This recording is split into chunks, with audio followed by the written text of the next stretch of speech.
Okay, so here we go, starting off on the first ever episode of the Tokucast. Um, just getting everything ready for various future other ones, seeing how this one ends up turning out more as we get more professional as we end up going along. Right, and we will be reviewing and analyzing Super Sentai, Kamen Rider, and other Toei-related type shows, including Garo, Ultraman, and their various movies and specials. Today, we will be reviewing and analyzing the third ever Sentai, since it's the only one, the most recent one that is fully subbed, Battle Fever J. Yes, Go Ranger is being subbed at the moment. Don't know what in the world is up with, Jack, but who really cares? Going forward, okay, so the very first episode of Battle Fever. Let's talk about the first episode of Battle Fever. I hated it. I thought it was not the best introduction for this show. It was rushed. It didn't explain anything, and I didn't know who any of these people were. I didn't know what the organization they were fighting was, and apparently it's only the Japanese branch. So there are apparently more branches that they never really explained by the end how the other branches went just away magically. But we'll get there. My biggest complaint, other than 1979 acting and somebody who studied acting, that just hurts me on a physical level, was the introduction death of Miss America 1's father. Now, before we even get into that part, I thought it was actually fine. Because it was just really weird how the show just started and then a person died. And then the lady kept walking and then a person died. I did like that, though I was kind of iffy about the subtlety of Spike from an umbrella. Someone's going to see that. I don't know. Willful suspension of disbelief. The Penguin got away with it. This is Marvel, not DC. I would like to remind you, sir. Either way. But the thing is, I noticed, at least in the very first episode, they had a couple of areas that we've seen before. Valid. At least in some of the, later Sentai, going forward. So it was nice to see, where those locations came from. Yes, especially the underground place with, when they were walking up and down the steps. We see that in multiple Toku. Oh, yeah. That's, everywhere. The biggest one I keep remembering is just from Ryuki. But, okay, so the very first episode, we end up getting introduced to Miss America. Who is a FBI agent from America, and her father, they were trying to lure out the villainous red... I don't remember her name, the girl with the red umbrella. She was not important. Valid. And Battle Fever, who was already a set organization of espionage professionals, which I will get into that use of the word later, they accidentally interfered with their operation. Yeah, it's they didn't even know that the fact that they were doing this when they really should have had some communication. Yeah, but that's another thing, and that was probably just a plot device to introduce the one female member of the group. Mm-hmm. And the nice, convenient Deus Ex Machina translator box that they have. That was the greatest thing I've ever seen in any Toku ever. It was just they just completely got rid of the American guy and just replaced him with the Japanese guy with his face. And I thought that was hilarious. But then, within 5 minutes of introducing this male character and this female character, the male character is older white gentleman, and the female character is very Asian. And his daughter. Which was not specified until after they immediately kill off the white guy. It's very true. Then, when she runs away all sad, they're like, by the way, that was her father. And she goes out to appear, screams, Papa! At the waves. And I'm sitting there. This is my point. I'm sitting there going, I don't know you. I don't know him. And I don't care. Exactly. There has been no emotional build to this. Which is why when we get into her and the death of other characters later, it'll be more of a blow because we've had time to grow, to become accustomed to these people. Not the one white guy when we have to kill off the token minority in this particular region. Now, in this first episode, we do end up getting introduced, and I'll put that in quotations, to Secret Society Egos. Either Egos or whatever something Lego of it. And, their first commander... Just got that, I'm sorry. Hedda, who basically, every single time that you end up seeing him, the only thing that he ends up saying is, ha-ha! Because, somebody told a bad joke before that. But that's basically his entire character until near midway through and then once again near the end. He doesn't really end up doing a lot until certain points later on But in the the sad series. thing is, most of them don't end up doing much until the introduction of other characters. It's very true. And moving along, episode 2. I had the biggest issue with this series because France and America were terrible. They were. And we will get into this more when we analyze each character. Yeah. My biggest, and I was always saying professionals. The beginning of episode 2 is their general commander complaining that they're not taking their job seriously. Cossack is gambling. France and America are out doing whatever the hell is they do, and I don't think that's, if we go into any more detail, it won't be good for a kids show. Yeah. And Kenya is out with animals, but that's what Kenya does. And that was Kenya's job before he got there. And Japan was doing something. We don't really, he was at the car place. Oh yeah, the car rental place that he owes apparently thousands and thousands and thousands of money to. They just don't care anymore. Nope. But we end up getting introduced to 2 more characters there. One of the aides that is with them. Right. And a little kid, her little brother, who ends up becoming sort of reoccurring character. Yeah. I don't know why. Usually when you end up having child actors in any Sentai show, it's not good. Especially child actors in 1979. Yeah. Good God. We don't end up really getting a good one until Die Ranger, and that's a problem in itself. Valid. But we end up... Okay, I'll say this about the suits, because the first time that we get introduced to them, and I'm a little bit upset we didn't talk about this when we talked about episode 1, but we end up getting introduced to them, and they end up doing these weird dances. Which are supposed to be, for those who are listening or watching to this and haven't watched Battle Fever, they're supposed to be dances corresponding to the countries that their suit is based on. You've got red is Battle Japan, blue is Battle France, orange is Battle Cossack, or Russia, black is Battle Kenya, and pink is Miss America. We'll say pink in quotations as well. Pink, white, whatever. Red, white, blue. Most of them do very accurate interpretations of what their country ends up representing. Except for 2. I didn't like Kenya's when I first saw it. Yeah, but it grew on you. It was like, after I thought about it, I'm thinking like, that is a lot more African tribal dancing than anything else. So I was like, that makes sense. I don't know why a Japanese guy was there in Africa, but okay. We will also get into things like that when it comes to like character studies later characters and other Sentai where they try to play Japanese actors try to play people from other countries. The name escapes me, but the first Ninja Sentai. Oh, Jiraiya? Yeah. He was actually from California, though. That's true, he was. Okay. But going back to this. France, his dance was a hands by the face, clapping while stomping like a Spanish matador. But he was French. I don't believe you. I swear to God. My friend Matt. I was before we started recording this, I was ranting to all of my friends about the show because I hated it when I first started it.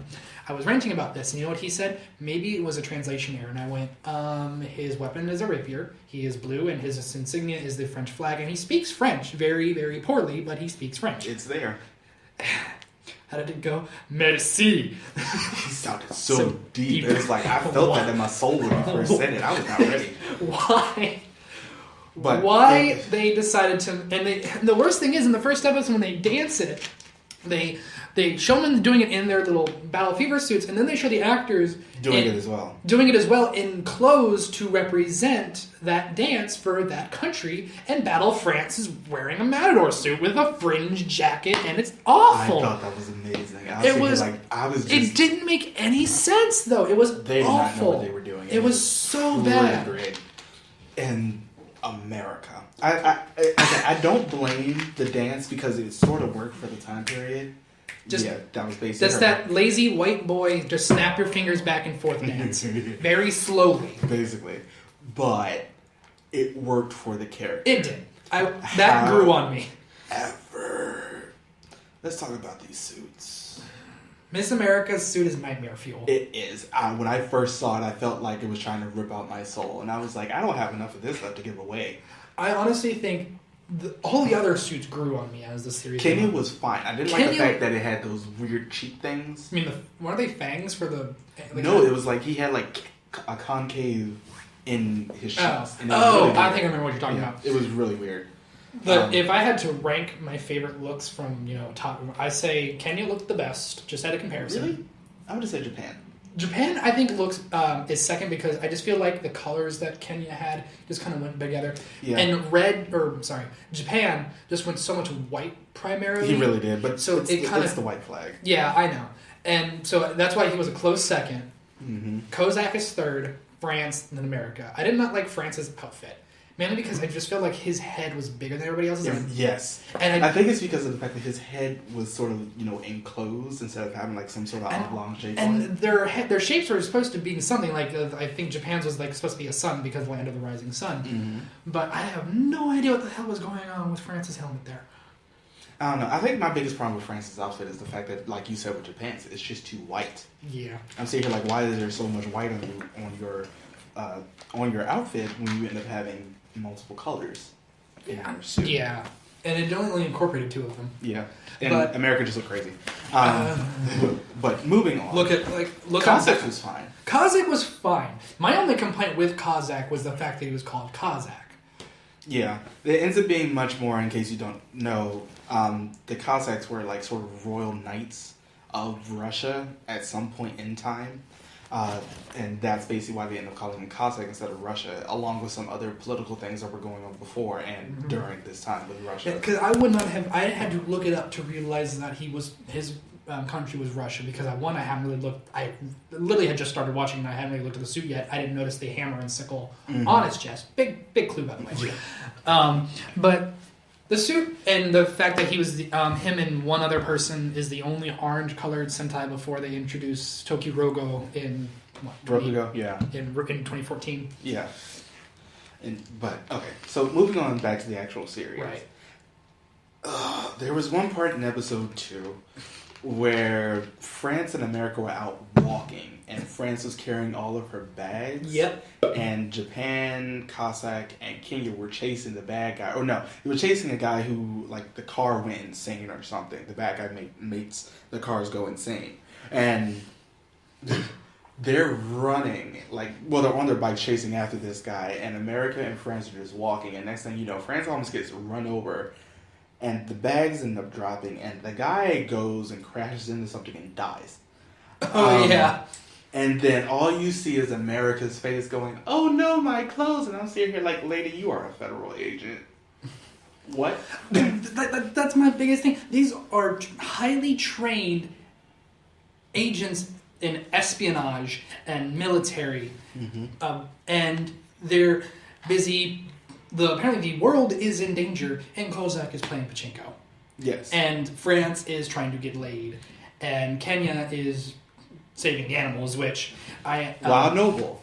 Wild Noble is not the top. Should not be the top of his priority list. It should not.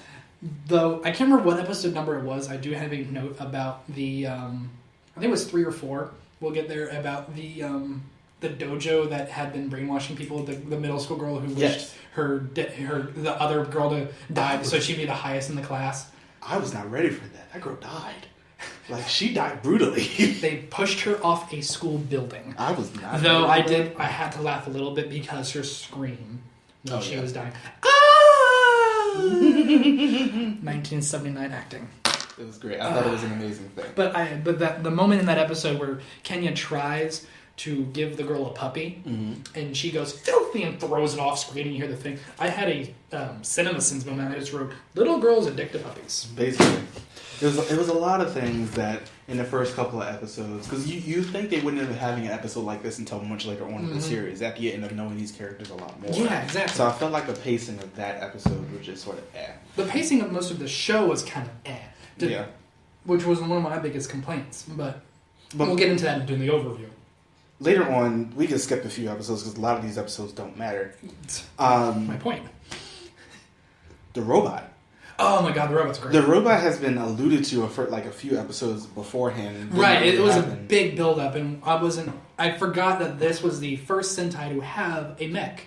Now, this is something they took off Spider-Man. But this was the actual first Sentai team, because the other two, Jack and Go Ranger, ended up having air vehicles. Jets and But so they've been building up to this for a while, and usually with the Sentai nowadays, and even the ones from the early 2000s, you'll either get the mech the first episode, or maybe episode 3 or 4 at the latest. Yes. The latest time that we ever got in the full mech was Die Ranger in episode 8. Right. I didn't want to get there. Well, the difference was Die Ranger can have a mech with one of them by itself. So that's true, which is something they did later on in Go Busters. But back to Battle Fever. But we finally get the mech around episode 6 or 7, I believe. 5. 5. It was sort of late, but it was early. But the thing is, it was built up to in all the episodes beforehand, which made the payoff much better. You get to see blueprints of it. You get to see it being built too, and you can. It's not like one of those things that's like behind the yellow curtain, but you see it, and you're like, oh, that looks cool. I can't wait to see it in action. And got this samurai look for the first mech. It looked good. Oh god, it looks better than some of the modern mechs. It really does. That's the sad thing. I thought it was a great mech. I'm sitting here like, I want this. I would buy that toy in a heartbeat. Yeah, I have no problem buying that one. However, the mech ends up not really doing much. But, and I like the fact that it's the monster ends up being there, but there's a totally another like mech that is a copy of the monster. Right. It's something Go Busters did. But this show did a little bit better. I just thought it was hilarious that every single time you end up seeing the monster as a giant robot, it ended up having the crystal on its head that Agos had. I mean, it could be worse. It could be like with what's going on right now in Zioge, where every monster has a coin slot somewhere on their body to make it grow at the end. But it's fine. Yeah, that's a nitpick, not a criticism. The biggest thing about the Battle Fever mech that we both really like is the fact that it had an arsenal.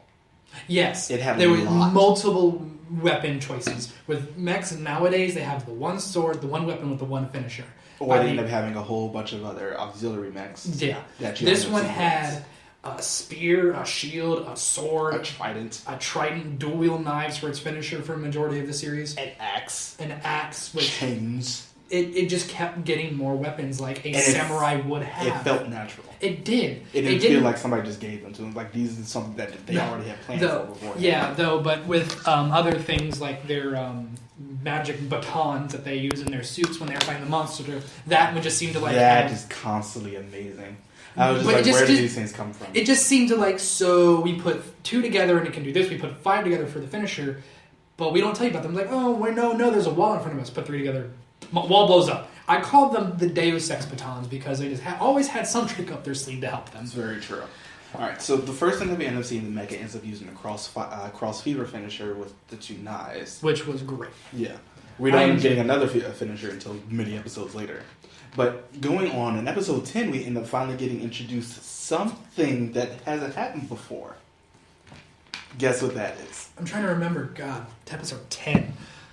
Refresh my memory. That was when Salome got introduced. Oh, Salome, right. Now, what is the special thing about her? The fact that it's a female character played by a man. She was a woman. Like a legit woman. Really? Yes. No. Yes. Wow, okay. But the fact that she was also the first woman. She was the first female commander. Valid. And the thing I really liked about Salome throughout the rest of the series, she was always active. Yes. She was always doing something. Always doing something. Being in costume, going around and tricking people, letting them into things. I'm sitting here like, Salome, you are amazing. By the way, you cannot blame me for thinking that was a man. I don't blame you. Look up a picture. Yeah. I thought like, oh my god, they're actually going to have a cross-dressing character. Whoops. It's like that did not happen. So thank you for waiting to correct me on this until the recording started. You're welcome. I hate you. I'm here for you. All right.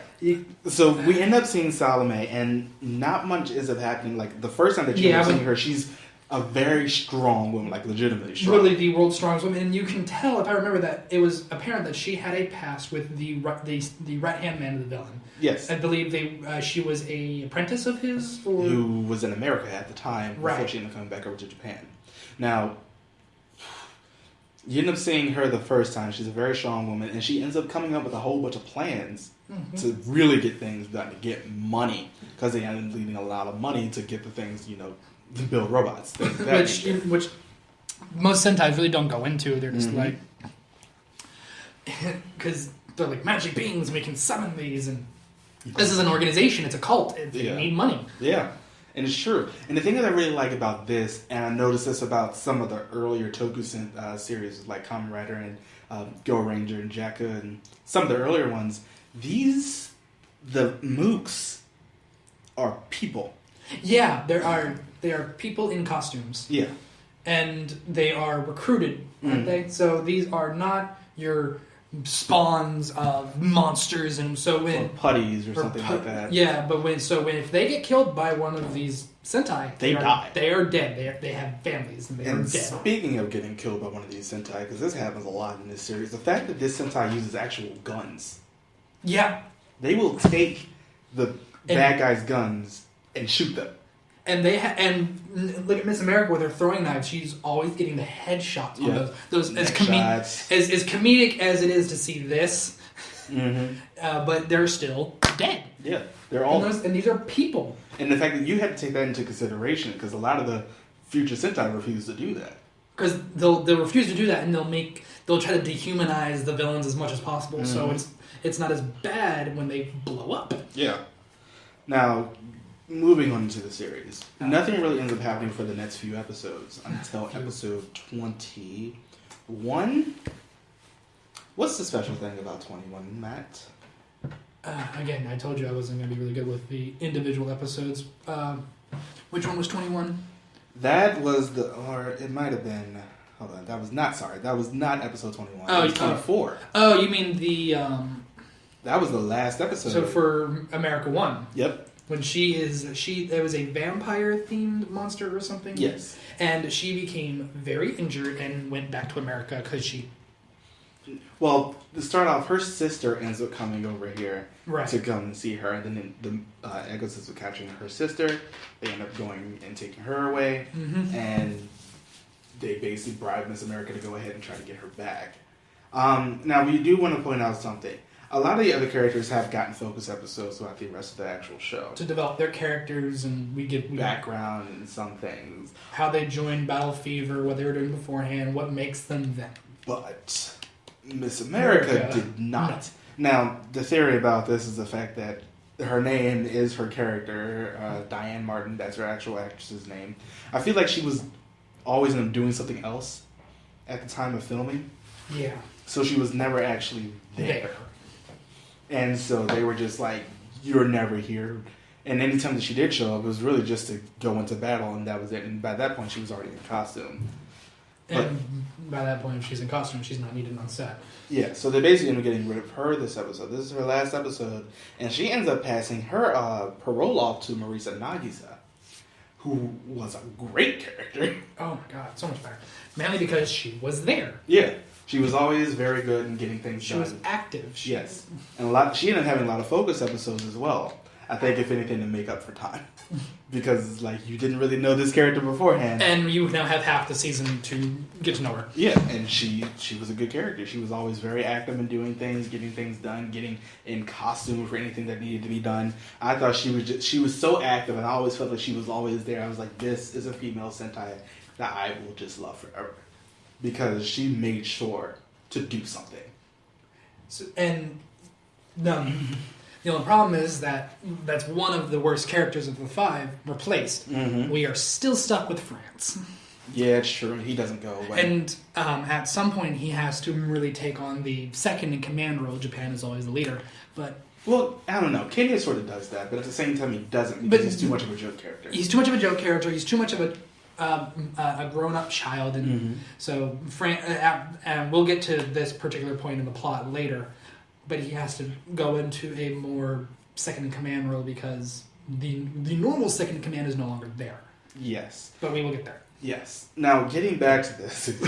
Tangents. Yeah, we can go ahead and skip a couple more episodes. Nothing much ends up happening. This show really struggles with an actual plot. It's always the villain of the week, the monster of the week. Here's the plot, here's monster.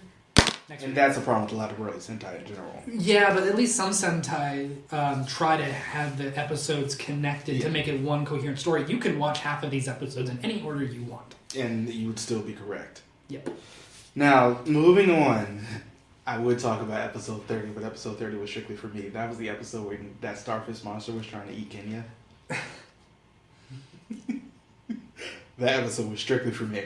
But anyway, moving on to episode 33. For those of you who are going to be watching this and don't know, he's a very homosexual man. This is very true. So that might put this into perspective. That episode was great. But moving on to episode 33. Right. Now, to preface this a little bit, the first battle, Cossack wanted to leave because The actor. the actual actor. He wanted to leave not because of any contractual issues or anything like that, but because he had just gotten married a little while ago, and he wanted to, go out and make an actual family. So it was like, okay, so here's what we're going to do. We're going to actually let you go, but this is how we're going to do it. So in the actual episode, it was violent. It was very good, though. Oh, no, I didn't say it was. I'm just saying it's violent. It was very violent. Can't go past that. Nope. But we end up getting introduced to another character this episode as well. Right. Jin Makoto, who was apparently a sniper. He was a previous colleague of the first Battle Cossack. Right. And throughout this episode, the professor that they both knew, his daughter ends up getting kidnapped. There's a theme. And he ended up trying to get her back. So he goes without his costume because Salome asked him not to. And he does it. And he ends up going out there and he ends up saving this little girl. However, in the same episode, they end up killing him. He gets shot. He gets shot lots. And he is... We're talking... Tommy gun. We're talking Tommy gun, drive-by, gangster. Except that nobody got drove by, just them standing there. It was a firing squad. Yep. They shot him down to the ground, and it was too late for the other Battlefield members to get there. This was... I felt a lot more. Yeah, this is why I wish they could have done the Diana's dad dying thing. If they waited like maybe 3 or 4 more episodes to get used to these characters, get to know them, not just here they are, they're gone. Yeah.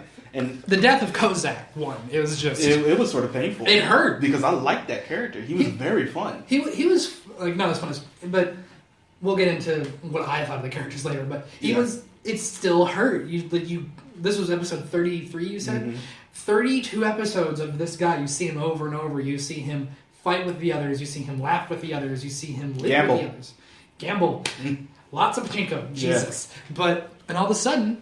He's just gone. He's not just... There's one thing where he dies off screen and is just gone. It's one to watch him be gunned down. Which had never happened in any other Sentai since. I think with the 70s, they had a lot more creative license to do what they really wanted to do. Back in the 70s, what was appropriate for children was a lot more looser of a definition, especially in Japan. With this... At the time, Sentai wasn't considered, just specifically a children's show. Valid. It was much. Though it did have a lot of after-school special feels during some of the episodes, which the kid with the baseball episode, he's like, "You can be a prodigy in a week." No, hard work and practice. We'll get to that. I love that episode. That episode was amazing. It was funny though. The subs were the best part of that. But we end up getting introduced to him, and then Jin Makoto ends up coming in after Cossack dies and ends up taking over his mantle. He becomes a new Cossack in memory of his friend and to avenge him. Now, there were some issues with that later on. The fact that he was much more of a lone character. Oh, yeah. He was a marksman. How many words does he speak in this show? The character? That's a great question. 7. Approximately. Yep. He's a literal silent marksman cowboy. Mm-hmm. That part's important. The cowboy part is very important for some odd reason, which they end up bringing back, oddly enough, in Kaku Ranger with Jiraiya. Except he wasn't silent. That's true. He was very loud and very, very I think the cowboy thing was supposed to be like the American shooter kind of person. He was a marksman. He's a very gun person. So you think he's a shooter, American cowboy. Let's go. Quiet though. No. Okay, God must be the easiest paycheck of his life. I don't gotta say a word. Awesome. Yeah. He was a very good character, though. I liked him. Oh, I took that back. The only person I've seen get an easier paycheck is Luke Skywalker in Episode 7.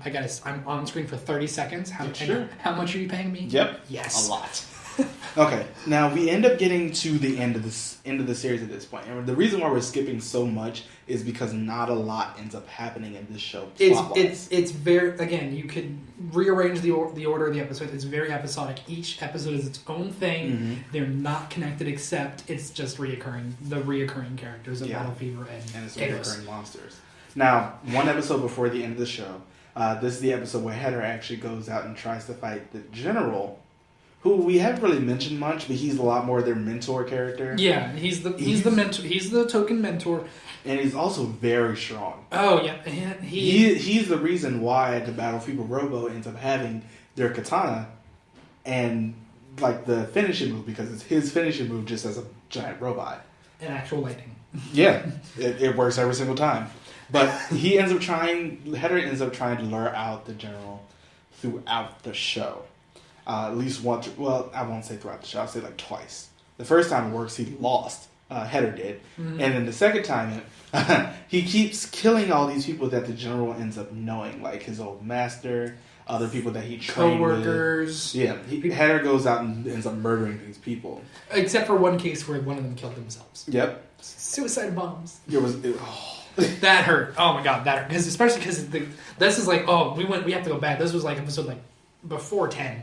And he had a somebody he trained with, and the kids were kidnapped by Agos. Mm-hmm. And they said, give us the plans for the robot. This is before the robot was a thing.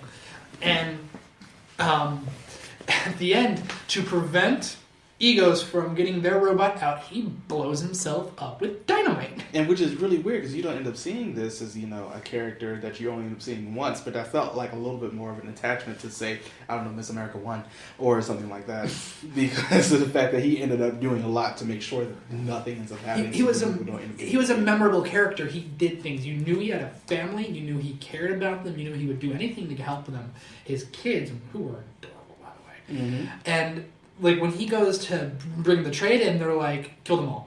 Because, bad guys. He's like, I have dynamite. He is prepared. Whereas Miss America would be like, I have shopping bags. Oh no, they dropped.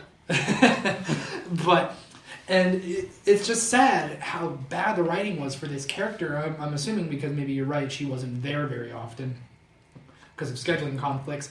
In one episode, they have made this man a life. Yeah. Where they couldn't do with Miss America in 21 episodes. So it's just, where was that? It was a bad thing for her, but we'll get more into that with the character study. Right. Now back to this episode, Header ends up killing all these other people that the general ends up knowing, and then he baits out the general. It's like, you have to come out and fight, because he ends up capturing one of the aides and her little brother. Right, and if I remember, all the aides were... Oh, you mean the rental agency aide, or do you mean... Yeah, the rental agency one. Well, she was also the same lady who worked with him at Battle Fever. Right. Sorry, I'm really racist about this. I sometimes can't tell the characters apart. You should have seen me try to watch Straight Outta Compton. Anyway, back to this. He ends up actually going out and fighting Header. And Header ended up using this thing that he tried to keep blinding the people he was fighting against. And it didn't work against the general, because the general brought his katana up and shielded it right back into him. And then the general kills him. I was here like, General, you can't be this badass. You're just too good. That's unfair. Because it makes you think, why aren't you doing this? Yeah, why aren't you the sixth member? Well, he introduced the Sixth Ranger concept in the third Sentai. Just give him a purple outfit with a katana, and he'll take down Satan Agos in one slash. It's true. He basically already did it himself. Yep. Now, after this, Header ends up coming back because the monsters end up getting made, or they end up transforming from a person. Right. So Satan Agos ends up taking the body and putting it into the Monster Maker. Yeah. And then it ends up coming out as Header Monster. Header Monster. I love it. That's another thing. Every single weekly villain has monster. I am Fire Monster. Yeah. I am Dragon God Monster. What was the one that they were trying to poison people with, the escargot? What was this? Oh God. No, we're not going to talk about that episode. This show has so many episodes that you could just skip. The escargot monster. Oh my God, that was the best thing. It was great, but it was nope. All right, moving on. Then Header ends up coming back, and the way that he ends up coming back, he ends up making illusions of past monsters that Battle Fever have already beaten. And I thought that was very smart. Cool. And it's a very good thing to do this close to the end to make you remember how much they've done in 50 episodes of fighting monsters and saving Japan. Over and over again, even though you're multicultural or something. Puns! But it was very good, and then we ended up getting to the last episode. And Satan Agos decides to go out and fight Battle Fever himself after Header Monster has he doesn't decide to do that right off the bat. He goes, let's try this, our final strategy first, which I'm still not exactly 100% sure what it was. What the plan was, but their plan was to make lots and lots of earthquakes. We're talking over 200 earthquakes in a 48-hour period in Japan. And break it or something. And then sink it. I think the plan was to make earthquakes until the islands sunk. Which, and then science! And then that fails. So Satan Nicholas is like, I'm tired of this. And then a second part of the plan was to have Salome look like she's trying to leave Agos. Looks like she's trying to run away and sell off their secrets. Tell them the location and everything. And try to lure them into a trap. And Battlefield was like, we know where they are. Let's go get them. They walk in and Satan Nicholas is like, it was a trap. Haha, here she is. And we're going to fight you. And it's not really them fighting. It was the thing that was making the monsters with a floating ball of meat looking thing. Goes out and tries to fight them. Gives birth. Yeah, it was not great. No. But he tries to go out and fight them, and then they end up getting sucked inside. I just love how it floated into them, and it's kicking their ass. Yeah. And we're like, how? First off, how? Second off, if it's episode 52, if this thing is that powerful, why wasn't it the get-go monster? Basically. But they end up getting sucked inside. Because the plan was, apparently the earthquake, I think the earthquake thing was a fake plan. Mm-hmm. The real plan is to get Battle Fever to the base and make a Battle Fever monster. Yep. And they get sucked into the monster, and they're trying to stab it with their weapons. It doesn't work. And then they just see, oh look, there's the heart. There it is floating. Easily stabbable. They use the Pentaforce. There's 6 magic batons, and then they get spat out as he blows up. And I love Satan Egos' line, "You stabbed the heart, didn't you?" That was such a good line. Because it was just so dumb. Obvious. You stabbed the heart, didn't you? The one weakness. That was obvious. And then they end up getting out. Satan is like, I'm tired of this. I'm going to go fight you myself. And he literally takes off like a rocket. Yes, because the entire time Satan Nicholas is basically trapped in this carpet. In a little carpet, Indian style, and then... And he talks, and anything that ends up happening ends up coming out of his little magic crystal ball. Which was never explained. And I was so looking forward to the cart coming off, and, seeing a monster, and be like you usually get with Sentai nowadays. He takes off like a rocket, and he's a giant version. Yep, just in there like that. And at this moment as well, when he's breaking out of the base, Salome gets crushed to death. Oh yeah, she is being crushed, and she's like, "Save me!" And then that's the last you see of her. She's presumed dead. That's the last you see of Salome. Well, actually, that's not the last you end up seeing of Salome. That's just it. That's the end of her. Yeah, she's not confirmed dead. There's no body. She's just, "Save me!" That's her last screenshot. And then she's died. And she has died. Yeah, that's it. So they end up taking out the Battle Fever Robo the last time. And the thing about this final fight is it felt rushed and forced at the same time. It felt unplanned. It feels like they got to episode 52. It was like, wait, we started a new Sentai like a week. We gotta end this now. No, it's like they didn't realize that they only had 52 episodes. They got to 52 and they went, oh shit, we gotta finish everything up in one episode. Because this show, as we said, we glossed over a lot of episodes because a lot of them didn't matter. There was no real behind plot to this except them constantly sending out monsters and trying to get things done. It was very repetitive. There's one episode we wound up talking about after we ended up getting rid of the show just because it's a little bit too real. But other than that, everything else is fine. But this very last episode, they basically just do like they do any other monster except Satan Nicholas is blocking a lot of their stuff. So they do their normal twin dagger finisher and it bounces off and they go, oh no, what are we going to do now? Katana, lightning, throw it. And then they had to go full power. So it was basically just them moving a lever and then hitting him and then he dies. Literally, they take the lightning, they take the katana, they raise it up by the power of Grayskull, lightning, instead of, which would have been cool if like a nice little lightning slash. No, they just throw it. Yeah. And it stabs him and he bleeds. It stabs him like here, he bleeds him a little bit and then he's dead. Yeah, it's a kidney. It's just so... And then the show abruptly ends. It's like literally... Because this is literally this is all within the last 5 minutes. Mm-hmm. This entire fight. Him taking off, him becoming a monster, then beating him, and then episode ending within 5 minutes. And they're like... And they're all just staring at the sunset and they're like, the battle's over. Isn't that sunset beautiful? Yeah. Thank you, Battle Fever. And what? Tune in next week for Dingy Man.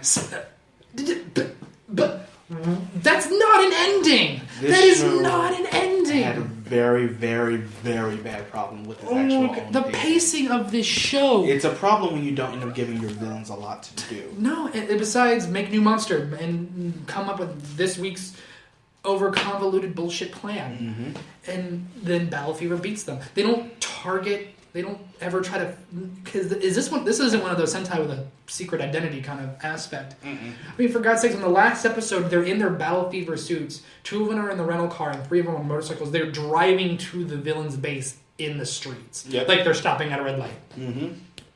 That's basically it. But as we're at the end of the series, as we said, there's one episode that I did want to speak about.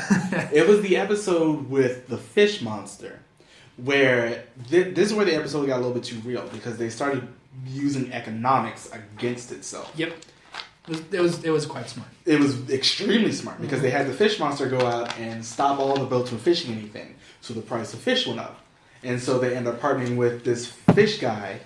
Like the fish seller or something, and all of his prices end up going up, and because his prices end up going up, everybody else's like other types of food, oranges, bread, and everything else, like everybody, you see the people putting new signs on there, hiking their prices up because the fish went up. I'm sitting here like, this is the most genius and real plan I had ever seen in any Sentai, just because it had real world application. And it would have worked. It controlled supply and demand, and I thought that was amazing. It was very good, but the ultimate goal of that plan was just to make money. And they did it because this is one of the few Sentai where it's not.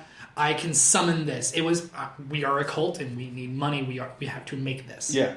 It was literally that moment where you're like, all right, okay, we've all had our fun and games, but we got to sit down and do our taxes. Yeah, we have to do our taxes right now, and they did them well. I just thought that was a great episode. Oh god, that was a very, very good standout episode of the show. I just wish more episodes were like that, or if they were connected in some way, like if.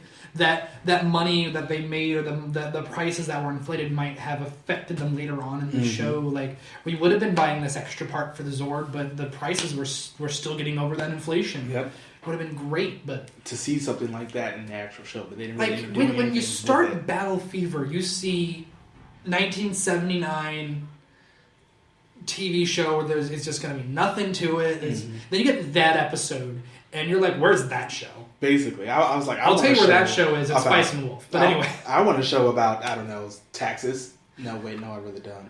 I want a show about super people fighting for taxes. If you want the show that's completely about going, okay, we're gonna make the economy work in our favor and just fuck everybody else over, you're gonna watch Spice and Wolf, and there are other anime you could watch that are all about that. But that one episode, but just to have it that one episode, I feel like you could have done so much more with that. So much more with it. Now let's move on to the character studies. Oh. Fun. So, Battle Japan was fine. We ended up getting some, background on him. He didn't really seem to do much. He really didn't. He was the leader. That was pretty much his entire character. I am the leader. I am the red one. I am nothing else. Not a lot of the characters were very three-dimensional. Not a lot of the characters were very drawn out. And again, that's because they had the weekly episodic thing where it was just this plot, then this plot. The only time I ever feel like the character of Japan or even was developed, at least the first time I remember seeing it, was the episode where they had a trader in Battle Fever selling the mech plans to Agos, and Japan, sorry. It's hard to switch back. It's hard to switch to that. You don't have to worry about that from here on out. No. Japan is pretending to be a villain or the traitor and selling the schematics to Agos. And then the rest of the team find out that he's selling it, but they don't know he's faking it. Which one thing bothered me. Yeah, you would have think they would have known. No, yes, he would have been in the loop. But then I guess if any of them got captured, they wouldn't know. Plausible deniability, I guess. And then Cossack just beats the shit out of him. Yeah, he really does. He goes. Oh my god! And all of his injuries are miraculously gone in 5 minutes. But that's not the point. That's Sentai. Yep. Anyway, it's just I just felt like that was the only moment I've seen his character get development. His loyalty. It was that. I mean, he ends up having the whole episode with when he ends up going back home. Right. That was a pretty good episode as well. Now let's move on. Not a lot were done. Not a lot was done. Not a lot was really done with Japan. He was a leader. He was a very righteous person. That was a lot of his character traits. We can move on to let's move on to France. And now France ends up becoming the second in command because of Cossack's death. Yeah, because of the first Cossack's death, and he ends up becoming a lot more serious, except for like one episode. But until that moment, he was pretty terrible. He was awful. He was a womanizer. He was a apathetic. He was completely two-dimensional, and he was we haven't really mentioned this. They had jobs. Yeah. They had jobs other than battle fever. France was a beautician. Mm-hmm. And that was it. He was a stereotypical womanizer. That was his entire character. Yeah. And I don't know if this should be considered racism because it's France and, all the stereotypes of the French people and, But he liked escargot. He liked escargot. Heaven forbid. I'm talking about the sexual stereotypes. You see my face right now. Yeah, anyway. It's pretty blank. Like the character. Yeah. But, France ended up getting better. He ends up becoming a much stronger character as the show ends up moving on. Yeah. Because he has to. He has the choice. He was technically put into a leadership position because of Cossack's death, and because the new Cossack was sure as hell not going to do it. Yeah. He was too new, he didn't talk, he was a loner, and that was one thing they had to deal with. It really did. Now, let's move on to Kenya. Kenya, if you all don't know, was played by my personal second favorite Sentai actor. I always thought he was your favorite. No, you understand, Kenji Oba is amazing, but Keiichi Wada, who ended up playing Ryu Ranger from Die Ranger, is my favorite. I loved him. Anyway, so this is played by Kenji Oba. He is a recurring Toei actor. He has a role in the next Sentai after this, Denzi Man. He's Denzi Blue. And he has a role in Space Sheriff Gavin. He's Gavin. He is the main character. He shows up forever. He's showed up last year. And he technically shows up twice in Gokaiger because... 3 times. I was talking about in terms of Sentai. But yes, 3 times in Gokaiger because of his roles in those 3 things. And we're talking... When I say 3 times, I mean 3 at the same time on screen. 3 of them. Mm-hmm. And the first one happened twice. The second time is during the whole Gavin movie when he's there. And I will get more into that when we actually start talking about Gokaiger itself, because that was a very, very good series and it ends up connecting a lot of things together. But moving on from that, Battle Kenya was a great character. Battle Kenya was he was the comedic character which he brought. The moment I knew Kenya was going to be my favorite character, somebody was tailing France, I believe, in their car, and then to kind of get him off the trail, Kenya blocks him with pigs, which, by the way, where the hell do you get 3 dozen pigs in the middle of Japan? I have no idea. And I mean Japan City. And then, Japan City? I think a Japanese. Tokyo. I don't know what I meant to say. A Japanese city. Japan City. Shut up. Anyway, and as he parts the cows to let the guy go by, cows, pigs, animals. Wrong Sentai. Yep, super wrong Sentai. As he parts the pigs to let him go by, he stares at the car and just goes. Just like it's an insult. I fell on the floor. Kenya was the best character. I think it's just because of the fact that we went into the show already knowing who Kenji Oba was and how great he was, and I think that helped that character so much. Yeah, we were going in kind of biased. And the fact that Kenji Oba has actually done some other things before. Valid. He was a suit actor in Go Ranger. He was really he was Mito Ranger's suit actor. Cool. Mm-hmm. And throughout the entire show, it was always him in suit. He did all of his own stunts. I'm not surprised by this whatsoever. You should not be. But Kenji Oba was especially with the whip. Yeah, Kenji Oba was Battle King was the greatest character throughout the entire thing. About that if we get into those later. But moving on to the next one, let's talk about Cossack 1. Cossack 1, I did not like at first. Yeah. He grew on me a little bit. Especially during the episode, like you mentioned earlier, when he beat up Japan. And also, I remember that he didn't really get a lot of focus episodes that much either. There was the one early episode with the arsonist, and... he really didn't get that much. No, he didn't. But the thing is, I think it's because he was always there. You always knew to expect him. Also, do you know who that actor also was? Who? He was Mito Ranger. Really? Yep. Oh, wow. He was in Go Ranger. Glad to know that they've actually branched in actors since then. They love to, at least a lot of the earlier Sentai and Kamen Rider as well, they love to reuse actors. They really do. Because you know what? V3, like the actor who played V3, went on to play Owl Ranger. Oh, wow. And you know who Owl Ranger was? He was also Big One in Jakku. Jesus. So Superhero Tyson must have been fun for those three. Basically, you just kept bringing it back and over again. Yep. Thank God most of the Superhero Tyson movies are always in suit. Yeah. But the first Battle Castle was a great character.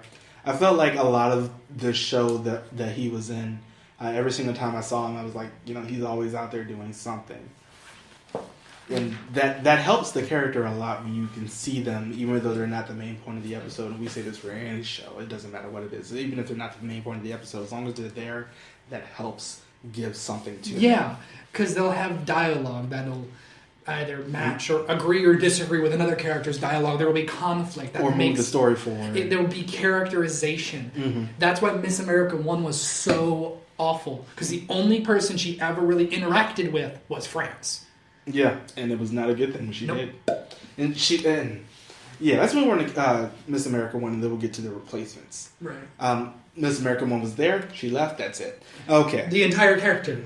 Yep. That is her. That was her entire character. She was rarely ever out doing anything. Really, every time that you only end up seeing her. I remember the episode where the Japan was pretending to be a traitor, and the one thing she did, she got into a costume, this old woman costume, tripped and put a bug under his table. And I was shocked. I'm like, oh my god, she got off her ass. It's like they let her out of the building. And she had that's so yeah. stereotypical, but I mean, no, my favorite costume, period, when they were trying to be someone else was Kenya as the photographer. I take picture. Bye. Oh my god. Kenya was a great character. Everything about him was great. Nothing was ever bad about Kenya. Miss America, on the other hand, the first one... That was by the way, for those who were trying to figure out what I'm talking about, that was the archaeology episode where the monster was taking fossils. Mm-hmm. And he was supposed to be some photographer. And he was just like, oh, very interesting. Bye. And he jumps out of a window. And he jumps out a window. And then, he jumps off the roof and he rappels down too. Kenya was the best. He did everything. He had everything. He legitimately was the most important character in this show, just because of how much he really did. Not to mention when the monsters came out every once in a while, Kenya would say, "They have to have no money left for this," or "There has to be a mine somewhere," or "Where do they keep getting these?" He was the audience's voice. He really was. He was the voice of the audience. That was the funniest thing. I feel like there should be a Kenya in every single show, whether it be one of the Rangers or just somebody else behind it. It's like, where do they keep getting these things? Really, where do they have the money for it? But I love Kenya. The problem with it, using lines like that is that they don't always need money. Like the newest one, they do not. Yeah, it's a game to them, which is cool. But we'll get into that much later. It's just with Miss America, there was so much that could have been done that wasn't done with her, but it did get done with America too.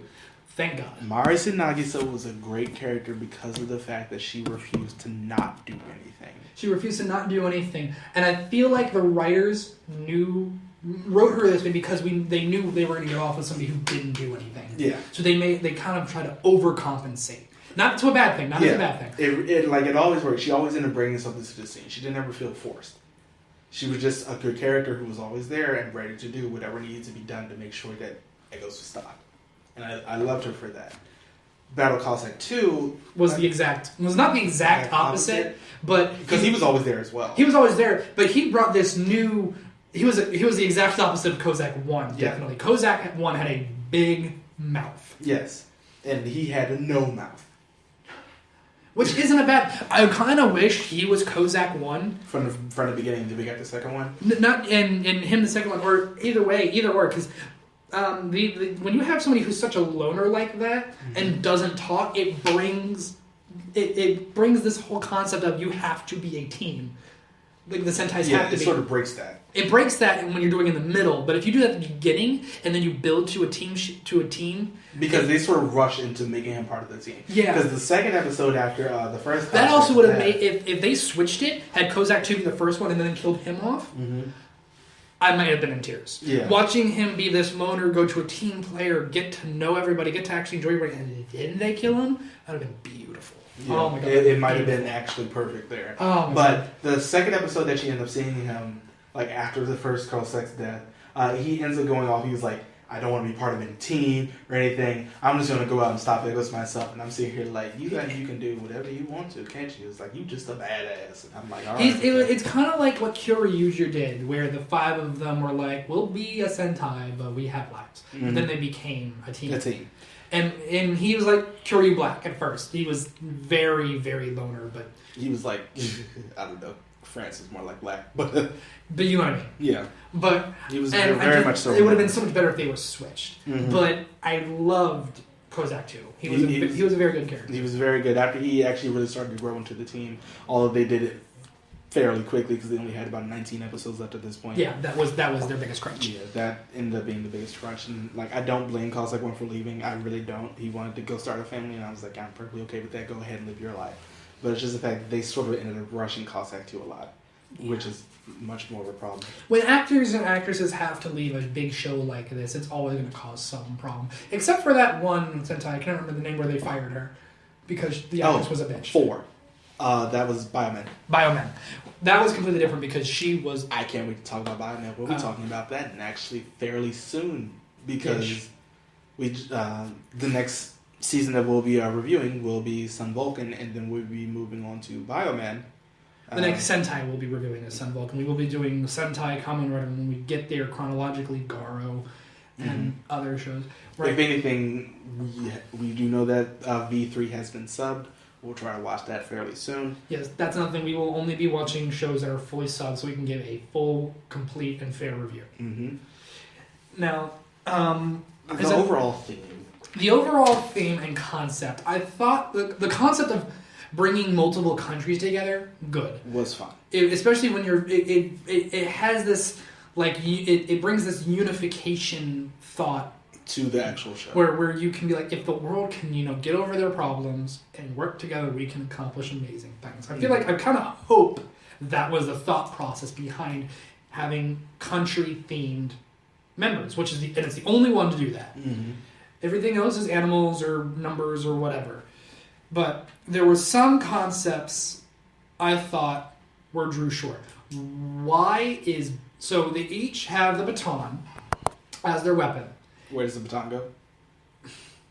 Don't ask. Hammer. It's not Deadpool. Hammer spades.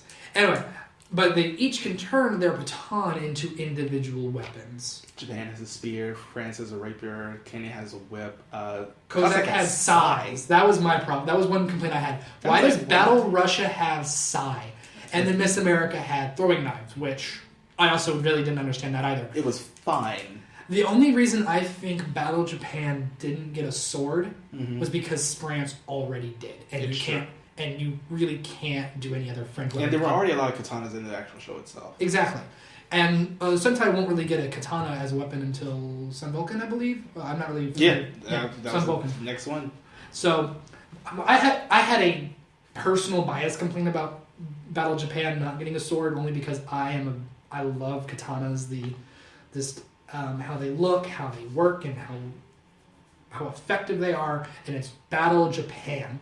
I get it. A spear is good. At least they could have made it a naginata, like an actual Japanese spear. Mm-hmm. But I guess that would have been too much money because it's also a very long spear, and they had to do something short and compact. And now, the weapon that was my only complaint with weapons. Why does Cossack have sai? But what else would they give him? A hammer and sickle? That would have been sort of cool. You can't deny that. No, but I mean, what practical use would that end up having? It ends up being a lot of the problem with some of the things in this show. Just figure out what practical use these things could have and why Miss America had hair. Why? Why would you put a wig on a helmet and think that's a good idea? Was it because she's going to be... Well, I think the reason for that is... One of my biggest questions when I first started watching Battle Fever was... Why is it Battle Japan, Battle France, Battle Kenya, Battle Cossack, Miss America? And my first thought was sexism. Because Battle America, or it's a woman, we wouldn't want to associate a very violent name for her. But what I failed to remember until I researched this after watching, this is the only Sentai, I believe, that had ties and worked with Marvel. Not true. Which one? What's the other one? Denziman. Denziman, right. But this is the one that Marvel had a lot more input on. Yeah, input on it. And Japan was talking to Marvel, and they want to go, we want to make a character based off of Captain America. Mm-hmm. And they said no. Mm-hmm. Because they had just sold Captain America's rights for a television show to somebody else. And they said, well, we have another comic called Miss America that's not selling well. Go ahead. And I'm pretty sure, if you Google image Miss America Marvel Comics, I saw this in one of the reviews I was reading. I think she had very similar hair. Like, I'm talking 19, we're talking, that's it. Right there. Oh, she did look a lot like that. Yeah, they based the look a lot like that. And if we ever figure out how editing works, we will show you. Mm-hmm. But even the thing on her chest looks very similar. So she was heavily based on this Marvel character. Didn't do much. Nope. She was there. And if I read the comics, maybe her preferred weapon is throwing knives. Who knows? But I think that's all we really end up having to say about Battle Fever. It was a good show. I wish the villains were stronger. I wish the pacing was better. I wish the ending existed. I wish there was an ending. I wish the plot was a little more overall. I know I had more notes. Like I said, I made lots of notes. But the problem is I wasn't keeping track of which ones we've talked about and which ones we haven't. Talked about that one already. We just talked about that. A lot of reviews I looked up was comparing this to the last two previous Sentai, Go Ranger and Jakku, about concepts that were ripped straight from it, and people had really big problems. Like, apparently the bird that they introduced randomly in Battle Fever that talked. The minor bird. Yeah. And apparently was in previous Sentai, and a lot of people were thinking it was lazy, and without watching the previous Sentai already, I can't... Yeah, we really can't end up saying anything about that minor bird. It just sort of existed. Though, it just sort of existed, and it always sucks when the death of another reoccurring, like a general villain, like the right hand, I can never remember his name. Heda. Oh. Like the death of Heda is so much more of an epic fight, and you feel so more resolved about his death than you do the actual main villain. It's true. It was really, really disappointing. I think it's because throughout the show we got to meet Heda.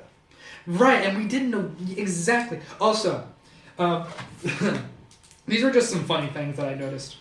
There was a really early episode. I can't remember what it was. They were using a machine. Mm-hmm. And the sound effect was straight TARDIS. Out of Doctor Who? Straight TARDIS. That happens constantly in Sentai. It's so funny. It happens a lot. The biggest one I personally remember was in Hurricaneer. Well, we'll talk about that one later. Yeah, but I remember just hearing the TARDIS noise. And the only other complaint I had is when their early finisher, they would do the baton thing. They would jump in the air and they would spell BF with their bodies in the air. I forgot the weirdest thing ever. They stopped it for like 2 episodes. Oh God, I wish I wish they kept it, if only because hilarity's sake. But they did stop that. Like, not only that, they spelled BF, but it wasn't. It wasn't 3 of them spelled B and 2 of them spelled F. It was 5 of them spelled B and then 5 of them spelled F. And you're like, how did you what? You notice one thing about that? They never said anything about J. No, they never did. It's called Battle Fever J. But it's only called Battle Fever J outside of the actual show itself. It's always called Battle Fever. That is actually something that is very interesting, and I don't know why. I think they sort of forgot that the J was supposed to represent Japan the first time around. Yeah, but because the show was supposed to be primarily about Japan and him meeting other people from other countries. And also, again, it was the Egos' Japanese branch. Maybe there were other Battle Fevers in America or Asia, or Africa. Yeah. Which could have been great as like spin-offs, but nothing that was ever utilized. There was one moment, a very early episode, like episode 2 or 3, the kid. The suicide girl? No, the little brother. Stowed away in Red's car. And when they found him, they hailed a taxi, and they said, take him home. And then the taxi drove off. I'm like, how does the taxi know where to go? We don't question. But I like Battle Fever. I have a very biased viewpoint, and if you continue to listen to us or watch us, you'll notice I have a very biased opinion about anything that airs before the year 1989, because as somebody who studied acting, I have a standard which none of these will meet, and I can't really stand practical effects when they look really, really shitty. Every Monster Destruction and Changeman hurt my eyes. But the show was good. We'll get there. And so when I first started watching Battle Fever, I didn't want to watch anymore. One episode, I was already done. The opening was catchy. I agree. We didn't really talk about the opening or closing. The opening was catchy. The closing, I never really listened to it. Never do. Yeah. But there was this one moment in the opening, I think it was Battle Cossack, saves somebody from getting run over or something. And then he immediately runs into a pole. Yes, he walks into a pole, misses the pole like this, and then rubs this part of his head. And I'm For those of you just listening, he rubs the part of the front part of his forehead. that really didn't look to appear to have made contact with the pole at all. I think they forget how to do physics. That grew on me because I noticed he was actually making contact with the right part of his head at some moments.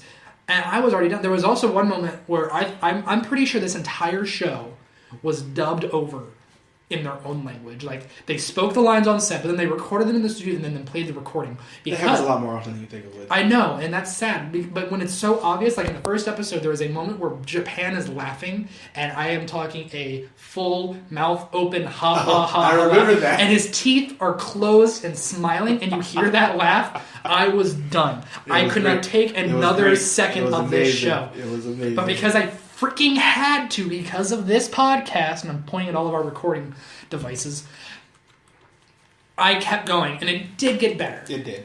So thanks in part to mostly Kenya. Yeah. But it was a good show. It was okay. So we will do at the end of every... Before that, scale of 1 to 10. That's what I'm getting to. Yes. What we're going to do I was going to explain it. What we do at the end, we're planning on doing at the end of every of these, we're going to scale what we think it was on a scale of 1 to 10. Not the most, accurate or, original type of scaling, but we just think it's a fair way. So 1 being, I guess we'll just go by like my anime lists. 1 being like appalling, you hated it from the get-go, but you can't give anything a 0. And 10 being perfection. What? What do you give it?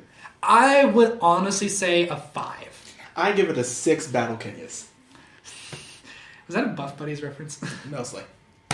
Anyway, I really enjoyed it. It grew on me, which I was not expecting it to, mainly because of Battle Kenya and his fun character. And honestly, if he wasn't as fun as he the mech was good. The action scenes usually were very good or very entertaining, which can fall flat in some Sentai. Yes. Especially where the fights are boring. Yes. And I enjoyed it because you kind of got to see these different ways of fighting people. These different, though, except for Miss America, throwing knife. You get to see them use the things a lot differently in this show compared to some of the other ones. Yeah. And I think that really ends up helping this show a lot more when we end up getting to talk about some of the other ones and how things really ended up changing to them. It'll just be a lot different. But I feel like this one was just a lot of fun. They were experimenting a lot with this show. Yeah, they really were. That was very apparent that they were trying out a lot of new things. Because some things stuck, some things didn't. Yeah, because for a little while, this show was considered number 1 out of all the Sentai. They didn't count Jekka and Go Ranger until O Ranger. Right, they didn't. They didn't count those as a Sentai, did they? It's like you didn't have a giant robot, bye-bye. Bye-bye? But it was a good show, and I really can't wait to talk about the next time, which will be in 2 weeks, which is the weekend of April 1st. We'll be talking about Sun Vulcan. Is it? Yes. What about March 26th? That is a week I forgot about. March 26th. Well, hopefully we will either be talking about Sun Vulcan or Kamen Rider V3. We are still just trying to decide if we're going to do all of Sentai first or alternate. Which we will be trying to figure that out. But once we get to, what would you say? You said Bokender and Kabuto era. We will also be going into Garo because that's where Garo started airing. Mm-hmm. And so... well, see you next time, people. It was fun. Subscribe, whatever, follow us, please. Tell us what you think, and if you have any... Please go to us at toku-cast@blogspot.com. And please give us any suggestions you want, some things you want to hear, some things you want to talk about. We are any criticisms you have about the first episode. We're open to communication. Please let us know. We would like this to keep going. Yes, please email us at tokucast@yahoo.com.